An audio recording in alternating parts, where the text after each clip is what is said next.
Hello everyone, welcome back to Base Damage, and welcome back to Community Fridays. The UMA decks are in full sprint, and yes, that was intended. And the first one that we have that I wanted to show off was from Knarr in the Base Damage Discord. And Joker had posted something kind of similar to this with like the Seeking the Pearl climax combo and everything, but because I posted a deck from him last week, I wanted to kind of alternate. Like, he is one of the most consistent cooks in our kitchen, but I do try to change things up so it's not just him, you know, multiple weeks in a row. So this week I did want to show Knarr's. I'll show the variation that Joker did maybe a later day. But we have several that have been posted in the Discord, and we got to show off some UMA. I'm so hyped for it. It is just so good. So this one in particular was he sent in, is titled Mean Taco Machine. I'm assuming because El Condor Pasa. I don't know. But let's jump right into it. Now, I realize my head is covering one of them, but there are 3 different climaxes that Knarr is running for this. So you have the 2 spin, the 3 choice, and 2 behind my head of this particular stock soul of Together as a Team. So just want to show that we are working with 3 different climax combos here. Let's take a look at what we have. First up, we have 4 copies of Special Dreamer, Special Week, 329K. When this is placed on stage from your hand, put up to 1 card from the top of your clock into your waiting room, and this gets 3k power till end of turn. When this card attacks, if number 1 in their hearts, which is the choice trigger right here, when that gets played, when this attacks, if there's a marker underneath this card, so you do need the Inspire shenanigans, and you have another UMA character, you can pay 2 stock. If you do look at up to 3 cards from the top of your opponent's deck, choose up to 1 event and up to 1 climax from among them, put them into their clock in any order, and put the rest into their waiting room. So being able to, this is a very interesting take on the Mocha effect, because if you reveal at least 1 climax, they end up taking a damage off of it, which is insane. But if you end up revealing multiples, not just the event, like the event thing is going to kind of depend on the deck that you're going up against. But if you're somehow in the top 3 reveal multiple climaxes, you know one of them is going to go to clock and the other is at least still getting sent to waiting room, because it does say put the rest into their waiting room. So doing that is kind of crazy. The fact of choose up to 1 event or character and up to 1 climax. Oh, and character. So you actually do get to just deal them a damage anyway. So as long as you reveal a character in a climax, you get to deal them 2 damage, and then your damage goes through afterwards. Sorry, I actually misread that the first time that I was looking over the deck, and I did not see event or character. I thought it was 1 event and up to 1 climax. So that is my fault. Reading comprehension is clearly bad amongst TCG players. So that is really fun. Honestly, that puts a little bit of a new twist on the deck for that. So that's actually really cool. I do like that. 2 copies of El Número Uno, El Condor Pasa, 3/2/10k. During your main phase, when this is placed on stage from your hand, this gets 2k power to end of turn. Reveal the top card of your deck. If that card is an UMA character, you can put it on any position of your stage. And that does mean you reveal a level 3, you get to summon a level 3. Just so fun. When this card attacks, if there is a marker underneath this card, and you have another UMA character, you can discard 1 card from your hand. If you do, put the bottom 4 cards of your opponent's deck into their waiting room, and deal X damage to your opponent equal to the number of climaxes amongst those cards. Very common effect for level 3 off finishers, but still very nice nonetheless. 4 copies of Seeking the Pearl, Rocket Star. I love this. This is one of the most fabulous UMAs ever. I honestly need to pull her whenever we do get her in English or on the global side. She's a 2/1/4k. If all of your characters are UMA characters, this gets 7k and plus 1 soul constant. So she is constantly at a 11k 2 soul, which is just fun. Now, unlike the standby builds that don't run her climax combo, Knarr is running the climax combo for this. The Captain Chaos Commence, a spin trigger of all things. If this was on a different trigger, I think this would be just as funny, but this is still cool. On attack, if the spin is in your climax area and you have 2 or more other UMA, look at up to 4 cards from the top of your deck. Choose up to 1 UMA character amongst them, add it to your hand, put the rest into waiting room, and this is the following ability until end of turn. When damage dealt by this card is cancelled, this gets 4k power until the end of your opponent's next turn. So, just ends up sitting at like 15 if your opponent decides to cancel. It's just really funny. So, you are winning board more than likely. one copy of Asian Flash, typical 3K backup with the memory kick effect. So very nice there. One copy of the most fabulous Fuji Kiseki. Shooting Star Review is a 2/1/1K. Place on stage from hand, you get to put the top 3 cards of your deck into your waiting room. If there's a climax amongst those 3 cards, you can choose a level 3 or lower character on your opponent's center stage and put it into their waiting room. You're just going to nuke something for free, which is just funny. But on top of that, when this card becomes reversed, if the level of the battle opponent is higher than your opponent's level, you can put that character into your opponent's stock, and then put the bottom card of your opponent's stock into their waiting room. So stock bomb on top of the possibility of being able to nuke something from orbit is just really funny, and she's so fabulous. I would run her anyway. 3 copies of Clear Bliss Mr. CB, 103K. During your turn, she gets 4K, so she's constantly just a free 7K during your turn, which is insane. During this card's battle, when damage you receive is canceled, you may return this to your hand. So even though she's weak defensively, there's a chance she can just bounce right back to your hand, and then you can just summon her again the next turn.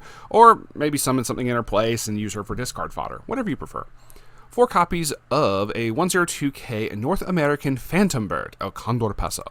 When this is placed on stage from your hand, reveal the top card of your deck. If it's an Uma, this gets 1 soul till end of turn. So she just randomly can become a 2 soul, and she is a cost 0 stock bomb. That is always fun to have in this day and age. So 3 copies, getting into the level 0s now. Hefty amount of 0s, but Bestest Prize Haru Urara is a 002K.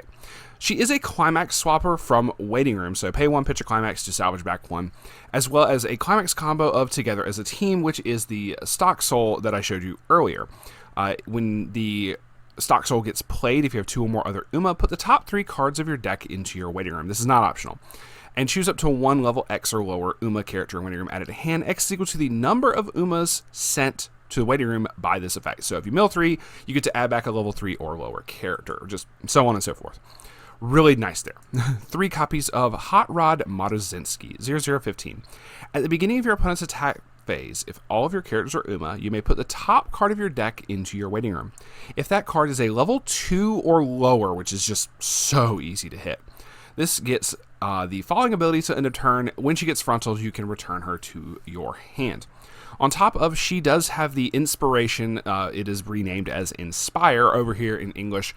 When one of your other Umas gets played, you can swoop her under as a marker for that Uma, thus forth getting your special week and your other cards that need markers for their various effects.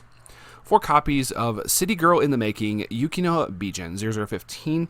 Place on stage from hand, perform the following action 2 times. Look at the top card of your deck and put it on top of your deck or into your waiting room. This essentially makes your Brainstormers kind of mill 6 instead of technically mill 6 instead of 4, because if you mill the top 2 cards off, if you check twice and each of them are not a climax, you send them to the waiting room and then you go, cool, now I brainstorm and try to get that much closer to a climax. So that is really cool. Or if you see it's a climax, you just put it right back on top and brainstorm there. Done. So very useful for there, and she does have the Inspire ability, being able to become a marker for something. 2 copies of Adapt and Control Iconodictus, 0025. It has an act ability to put 2 cards from your hand into your waiting room, and then put this card at the bottom of your deck.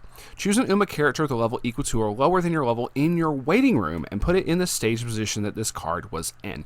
Now, there are several mill things in this deck, whether it's the Yukino Bijin, whether it's the Nice Nature coming up, the Haru.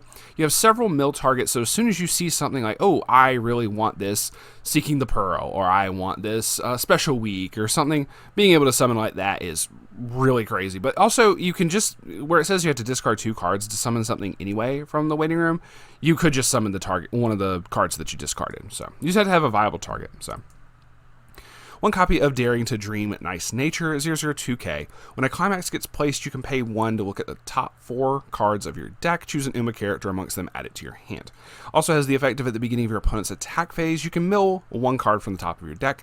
If that is an Uma, you can bounce, or not, sorry, and this is not bounce, I misread this. You can move this to an open position of your center stage. A mill runner, for those in the know, they do not help you cancel. 3 copies of Wild Charger Twin Turbo, 002K. Beginning of your climax phase, if this card is in your center stage, choose up to 2 of your characters. They each get Twin Drive for the turn.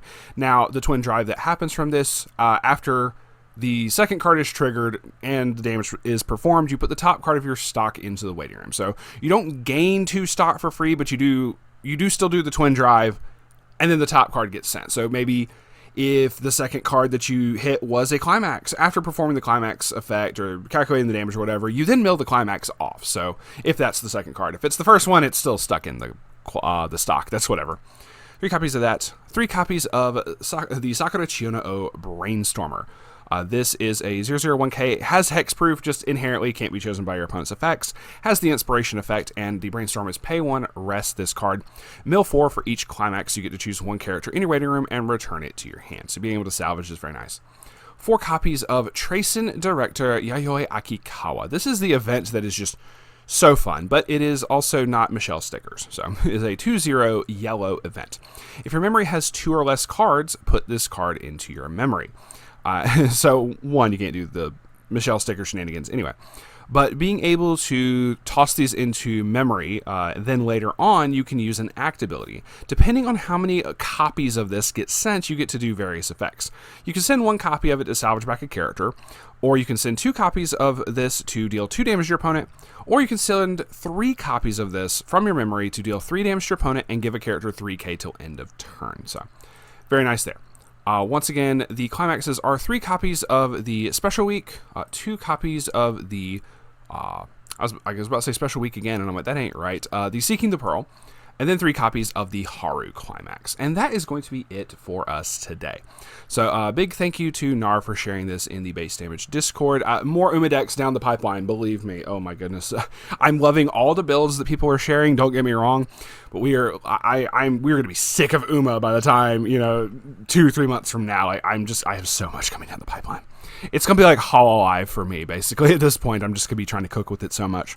So if you also want to share your own deck profiles for Community Fridays or in general, feel free to join the Discord. There is a link in the description. And in the Discord, we have 2 different channels. There is a Community Fridays channel, obviously, but there's also a deck list submissions if you just want to post stuff for fun, whether you want it for a video or not. But if you post a deck log link, it is more than likely going to get shown on the channel, and I do greatly appreciate it. Thank you very much for watching. Stay safe, and as always, remember to stay based.